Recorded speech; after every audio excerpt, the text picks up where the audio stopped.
vamos a hablar de tipos de consejería. Vamos a ver un poco de teoría, la forma en que hacemos consejería. Entonces vamos a hablar de tipos de consejería según el propósito y tipos de consejería según los participantes.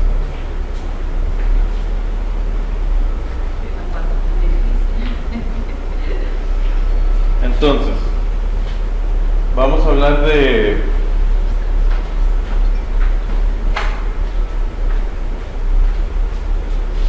primero de consejería nautética.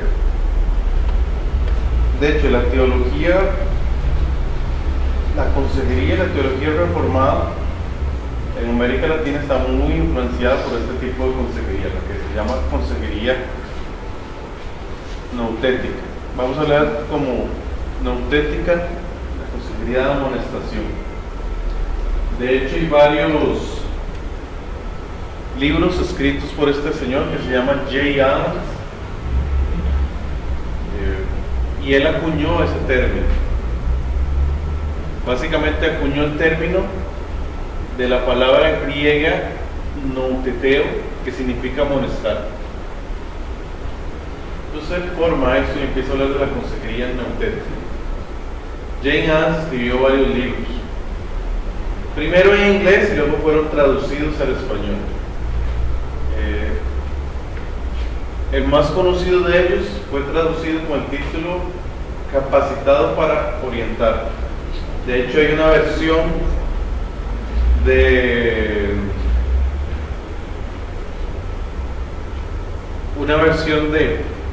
Editorial Portavoz en español.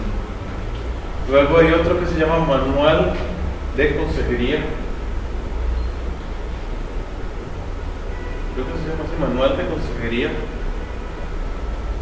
que también es de Jane Adams, un poquito más grueso. Ahora, ¿por qué les hablo tanto de Jane Adams? Porque influyó mucho en la práctica la consejería bíblica en las iglesias presbiterianas y reformadas. Pues tal vez es como el consejero que más se conoce en Latinoamérica. No es el único que tiene esta posición.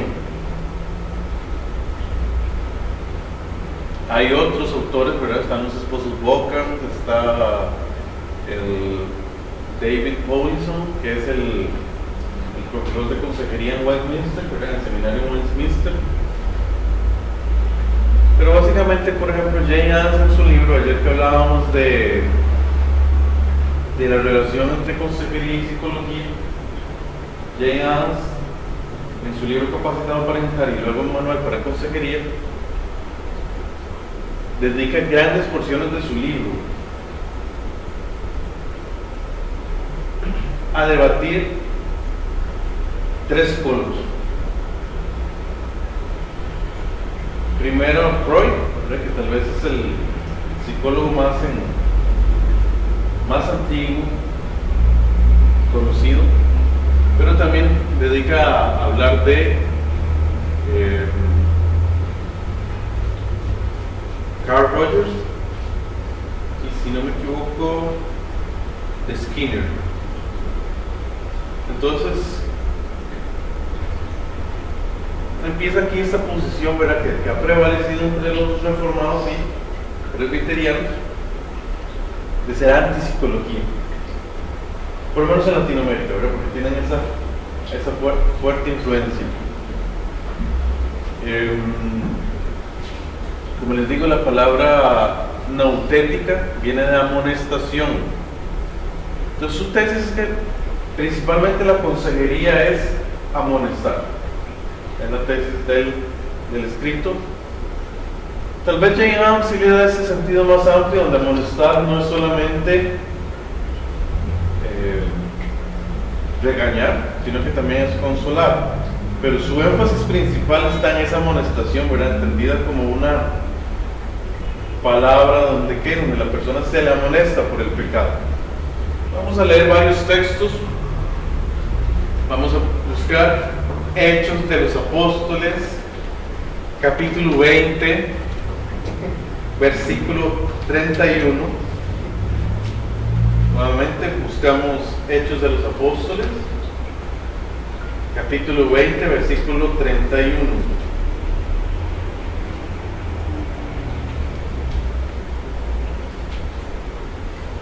Dice así la palabra del Señor: por tanto, velad, acordándoos que por 3 años de noche y de día no he cesado de amonestar con lágrimas a cada uno. Jane Addams dice que en cada uno de estos textos, precisamente la palabra ahí donde dice amonestar es la palabra nouteteo, la palabra griega, el término griego nouteteo. Vamos a otro texto, vamos a ir a la epístola a los Romanos, capítulo 15, versículo 14. Dice: pero estoy seguro de vosotros, hermanos míos, de que vosotros mismos estáis llenos de bondad, llenos de todo conocimiento, de tal manera que podéis amonestaros los unos a los otros. Luego, 1 Corintios 4:14.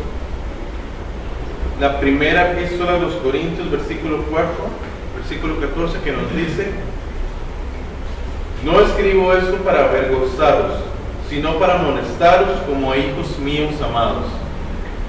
Luego vamos a leer 2 textos más en la epístola Colosenses 1:28,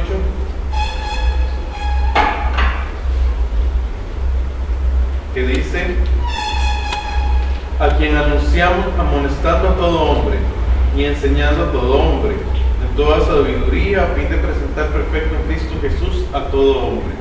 Y luego Colosenses 3:16, que nos dice: la palabra de Cristo mora en abundancia en vosotros, enseñándoos y exhortándoos unos a otros en toda sabiduría, cantando con gracia en vuestros corazones al Señor con salmos e himnos y cánticos espirituales. Lo importante es que se utiliza la palabra amonestación, que es ese término griego nouteteo. Entonces, en base a ese término griego es que este autor nos acuña la expresión consejería noutética. Entonces vamos a decir que es aquella donde se debe exhortar a un hermano por el pecado cometido. Su propósito es que la persona norme su vida con respecto a las Escrituras. Aquí está la vida de la persona, aquí está lo que dicen las Escrituras, entonces tiene que ponerse como dicen las Escrituras. Se incluyen las personas que necesitan restauración en este tipo de consejería. Entonces vamos a hablar primeramente de este tipo de consejería noutética. Yo por mi parte acuñé 2 términos más. En la tesis del libro digo es que no toda la consejería es solo amonestación. Vamos a hablar de 2 tipos más de consejería. Entonces, también tomando el término griego parakaleo, que significa llamar al lado de uno, tomo ese término y hablo de otro tipo de consejería, que es la consejería de consuelo. Se traduce como consolar, parakaleo, como alentar, como animar, como confortar. Entonces vamos a ir a Mateo 2:18, el Evangelio según San Mateo, capítulo 2, versículo 18. Este nos dice: voz oída en Ramá, grande lamentación, lloro y gemido. Raquel que llora a sus hijos y no quiso ser consolada porque perecieron. Ahí la palabra consolada es esa palabra parakaleo. Vamos a ir a otros textos. Ahora vamos a ir a la epístola del apóstol Pablo a los Tesalonicenses, capítulo 4, versículo 18, que nos dice: por tanto, alentaos los unos a los otros con estas palabras. Vean que ese sí es un llamado a la iglesia. Hay que tenemos que alentarnos los unos a los otros. Y eso también es parte de la consejería. El darnos aliento como iglesia los unos a los otros. Porque hay momentos donde necesitamos aliento.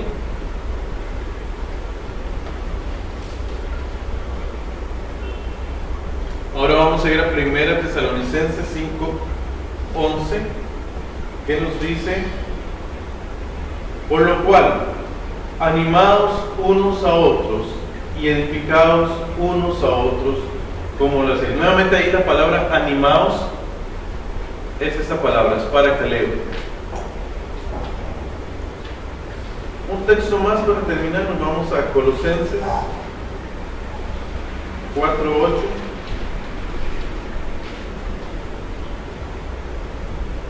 Dice: el cual he enviado a vosotros para esto mismo, para que conozca lo que a vosotros se refiere y conforte vuestros corazones. Bueno, ahí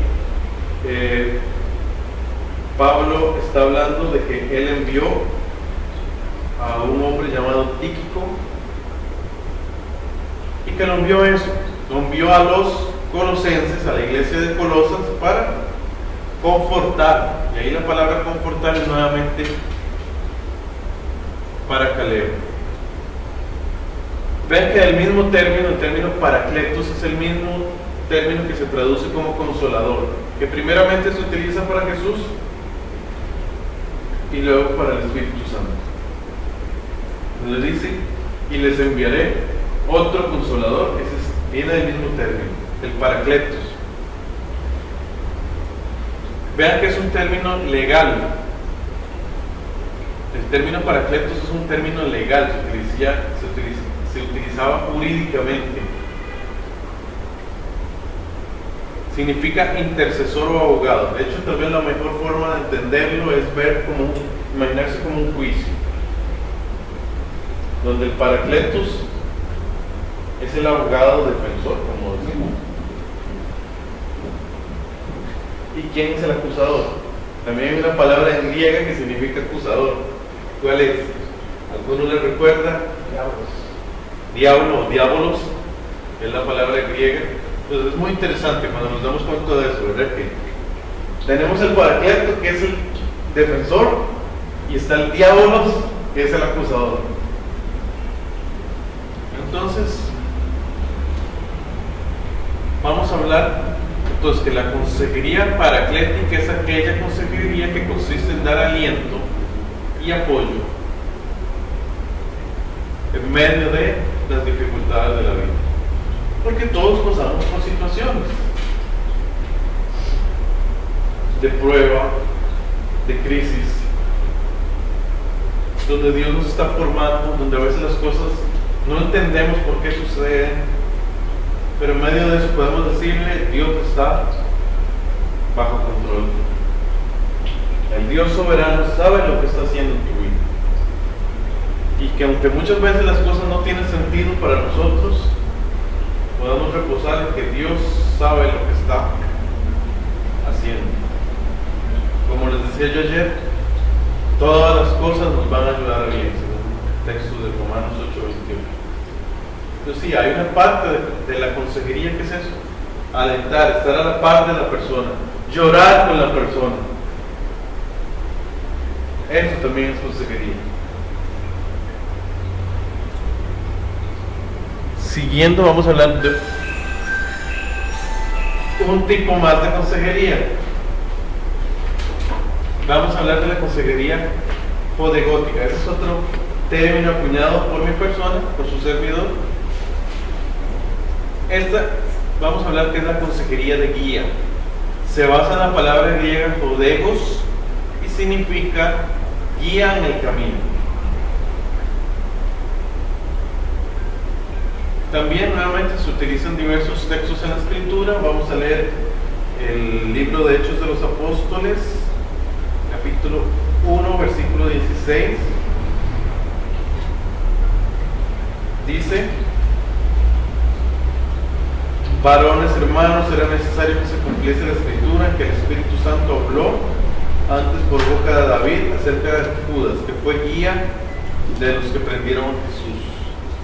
Ahí la palabra guía es códigos. Mateo 15:14, el Evangelio de Mateo, capítulo 15, versículo 14, que dice: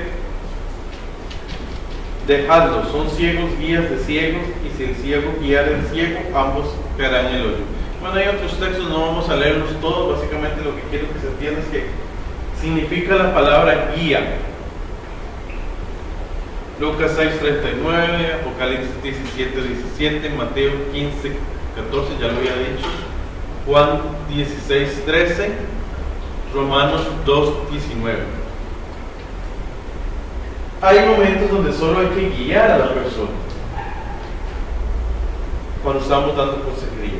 Pues vamos a decir, aquellos casos donde se ayuda a una persona a tomar una decisión conforme a la Escritura. También cuando se busca asesoría para resolver un problema en un tercero. Entonces lo único que estamos haciendo es guiándolo en el camino. Ejemplos clásicos, digamos, las cuestiones vocacionales. Viene uno de los muchachos que acaba de salir del último año de educación secundaria. Tiene que escoger una carrera universitaria. Y dice: pastor, es que no estoy seguro. No, simplemente viene a cualquiera de ustedes: es que no estoy seguro, ¿verdad? Estoy entre esta carrera o esta carrera, o entre esta universidad y esta otra universidad. Entonces, aunque siempre hay principios bíblicos, mira, que se puedan aplicar en las situaciones, algunas veces más claras que otras, casi que lo que hacemos es como guiar a la persona. Bueno, toma en cuenta estas cosas, toma en cuenta estas otras. Cosas como lo vocacional, lo ocupacional, el proyecto de vida, cuestiones académicas, decisiones. Por ejemplo, viene un muchacho y me dice cosas sencillas de la vida. Me gustan dos muchachas de la iglesia. Las dos son cristianas. No es que hay que exhortarlo a no andar en yugo desigual, pero dice: me gustan dos. ¿Cómo escojo, pastor? Yo no sé qué tomar en cuenta para escoger. Obviamente hay que darle algunos principios de cómo puede escoger. Bueno, ¿cómo es eso que te gustan dos? ¿Qué es que solo te gusta lo físico? Entonces guiarlo un poco, ¿verdad? Que reflexione, que piense. Es una situación que tal vez para nosotros a veces nos resulta hasta simple, o a veces tonta, pero que en un joven de unos, no sé, 18 o 19 años, para él es sumamente importante, ¿verdad? ¿Cómo él sabe cómo escoger? Entonces ahí estamos guiando, nada más estamos guiando.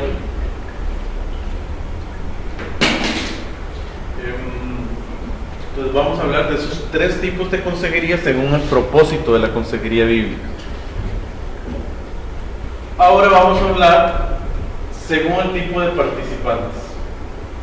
Y vamos a cambiar la clasificación. Ahora vamos a hablar de cuando hacemos consejería según el tipo de participante. Vamos a hablar de una consejería tradicional. ¿Cuál es la tradicional? Yo estoy aconsejando a una persona. Un solo consejero aconsejando una sola persona aconsejada. Generalmente lo más recomendado es que yo aconseje a personas de mi mismo sexo. Es lo más recomendado. No siempre se va a poder, pero estamos diciendo que es lo más recomendado. ¿Por qué? Por cuestiones de testimonio. ¿Qué sé yo? A veces se reúne el pastor con una mujer sola en la iglesia, y eso a veces da para, especialmente en Latinoamérica, a veces da para que la gente hable más de la cuenta. O se reúnen, entonces todavía el pastor uno sabe que es el pastor. Pero ahora pensemos, una oveja sola, como otra oveja sola del sexo opuesto, quizás una de esas ovejas tiene esposa o esposo, ¿verdad? Tiene cónyuge y está dándole consejería a la otra, se presta, ¿verdad? Para malos entendidos. Entonces, generalmente lo recomendable es lo recomendable. Sabemos que no se puede siempre. Es que se haga con personas del mismo sexo. En caso de no poderse solo con el sexo opuesto, entonces tomar las medidas pertinentes, como tener una persona presente, que el lugar donde se realice la entrevista pueda ser visto desde afuera. Pero no es lo mismo tener un ventanal así que uno ve que puede uno pasar y ver que no está pasando nada, un ventanal grande, a que están metidos en una oficina encerrados donde nadie ve lo que está pasando, ¿verdad? Entonces es bueno que por lo menos se intente ser transparente. ¿Por qué? Porque conocemos la cultura, por lo menos aquí en Centroamérica, bueno, por lo menos en Costa Rica la gente es muy mal pensada. No se Panamá. No, todos piensan bien de los pastores y de las ovejas.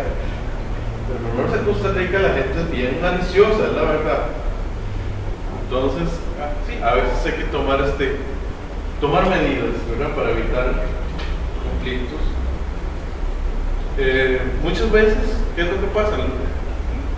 El pastor da consejería a la parte de su esposa, pero ya no sería consejería tradicional, sería la que sigue.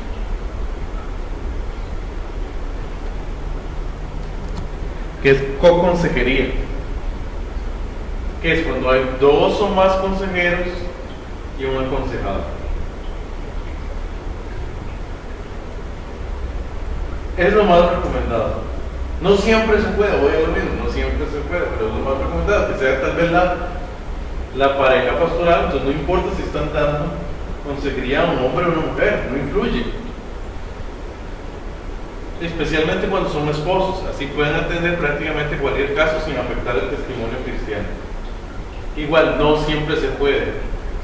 Hay muchas razones. Por ejemplo, yo conocí a un pastor que me decía: yo no puedo dar consejería con mi esposa, porque mi esposa queda muy cargada con los problemas. Entonces a ella le afectaban. O sea, él se dio cuenta que muchas veces intentó dar consejería con su esposa y todo, pero su esposa quedaba afectada. O sea, le afectaba mucho. Entonces el pastor tuvo que decidir: no, voy a buscar otra persona que me apoye en la consejería, porque a mi esposa le duelen mucho los problemas de los hermanos. Y se estresaba, ya la que se estaba enfermando era su esposa. Es una situación muy particular, ¿verdad? No siempre va a ser así. En muchos casos sí, la esposa puede estar ahí. A veces hasta la esposa es mejor consejera que el pastor, que tal vez ella tiene los dones mucho más fuertes que su esposo. Y recordemos, la consejería es de toda la iglesia, ¿verdad? No necesariamente hay que ser pastor para ser consejero. También el uso de este tipo es recomendable en casos muy complejos. Hay casos muy complejos, a veces el pastor siente que él solo no puede, pero puede apoyarse en otra persona. O entre varios pastores, ¿por qué no?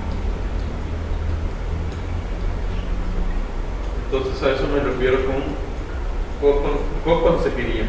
Ayer decía, hablamos un poco de cuándo y cómo referir. Tal vez el pastor dice: mira, sinceramente tu caso es tan complejo que yo prefiero referirte. Entonces, si es otro pastor y tal vez es un pastor amigo, hasta yo puedo decir: mira, yo puedo reunirme contigo y con otro pastor que él sí lo domina más que yo. Como vos me tenés confianza a mí, que soy tu pastor, yo siempre voy a estar ahí presente, para que no te sientas tan mal de que estás con tal vez una persona que no conoces. Entonces ese sería un tipo de co-consejería. Son formas de dar consejería. Vamos a hablar de un último tipo, que más bien es consejería múltiple. Entonces, cuando hay un consejero y varios aconsejados. ¿Cuánto es importante esto? Especialmente en asuntos interpersonales. Por ejemplo, cuando se da consejo a un matrimonio, o en ciertos tipos de problemas donde hay que confrontar a varios, como en un caso de un chisme. Por ejemplo, cuando yo de consejería a un matrimonio, lo ideal es que esté los dos, para que se hablen las cosas claras. Pues si yo voy a la consejería matrimonial a solo la esposa o solo el esposo, es muy fácil hablar de la otra persona cuando no está presente. Y lo que estamos otra vez alimentando el hecho de que tal vez la misma pareja no pueda hablar juntos. Entonces lo ideal siempre va a ser que estén los dos. Además, si yo me siento y empiezo a escuchar, qué sé yo, a un esposo y me empieza a hablar mal de su esposa, y mal de su esposa, y mal de su esposa, en el fondo estamos cayendo en pecado de murmuración nosotros, el consejero y el aconsejado.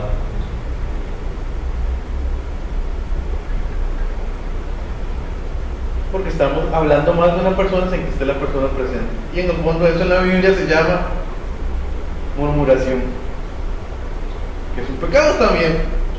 Pues ahí está el consejero, está pecando. Es igual, supongamos que viene una mamá y me dice: es que yo tengo un problema con mi hijo y pasa esto con mi hijo y esto con mi hijo.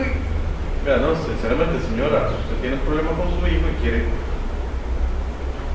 quiere hablar de eso, tráigame a su hijo y hablamos aquí con su hijo presente, si no estamos pecando contra su hijo, porque él ni siquiera está pudiendo dar su punto de vista. Entonces igual, ¿verdad? Entonces hay que tener mucho cuidado con eso. También, por ejemplo, yo pongo un caso como un chiste, ¿verdad? Donde hay que confrontar a varias personas. De pronto viene alguien y me dice: es que andan diciendo tal y tal cosa. ¿Te das cuenta que hay un chisme en la iglesia? Es muy probablemente que haya que sentar en la sala a todos los involucrados con el chisme. ¿Para qué? Para pararlo de una vez.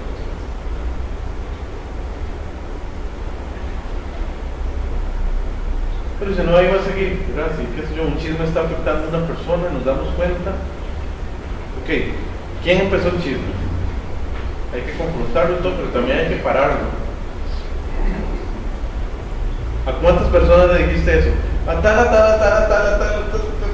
Las 7 personas que le digo las voy a traer y les voy a decir: vea, esto es un chisme, hay que pararlo aquí, porque está afectando a esta otra persona.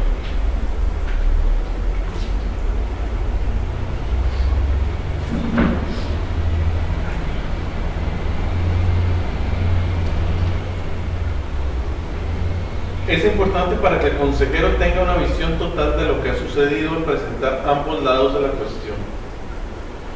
De lo que hablamos de la pareja, o de que estén los papás y el hijo, ¿verdad? Que no solo sea que estamos aconsejando a los papás, escuchándolos mal de cómo hablan del hijo. Yo tengo que ver las dos partes.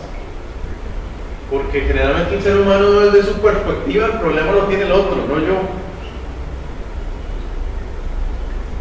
Y generalmente en un problema los dos tenemos que ver. O sea, muchas veces un problema entre padres e hijos, generalmente los hijos tienen responsabilidad, pero los padres también tienen parte de la responsabilidad. A veces han hecho cosas que alimentan ciertas actitudes en el hijo. No es que el hijo no tenga tampoco también su responsabilidad, también él tiene su responsabilidad, pero pocas veces la responsabilidad recae solo en uno. Entonces, vamos a leer esos textos en Proverbios 18, 17.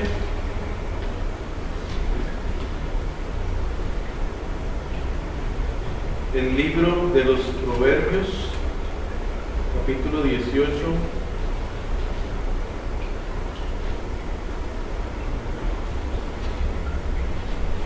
versículo 17. Dice: justo parece el primero que aboga por su causa, pero viene su adversario y le descubre. Y luego vamos a leer Proverbios 14, 15.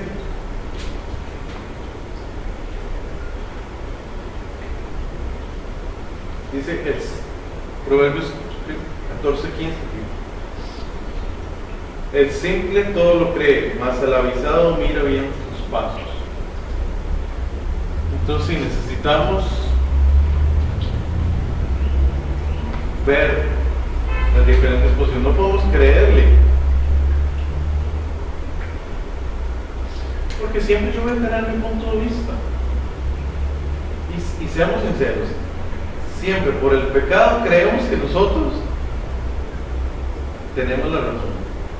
Yo creo que prácticamente muy pocos somos tan humildes y tan cristianos como para decir, no, la verdad es que así de buenas a primeras, yo soy el que estoy equivocado, vos estás bien, yo fui el que cometí el error. No, casi siempre nos aferramos, es que es culpa tuya, porque tú hiciste esto. Y a veces no reconocemos, ¿verdad? Nuestra parte. Entonces, por eso es que cuando damos en cuestiones interpersonales, lo mejor es que estén todos los involucrados presentes.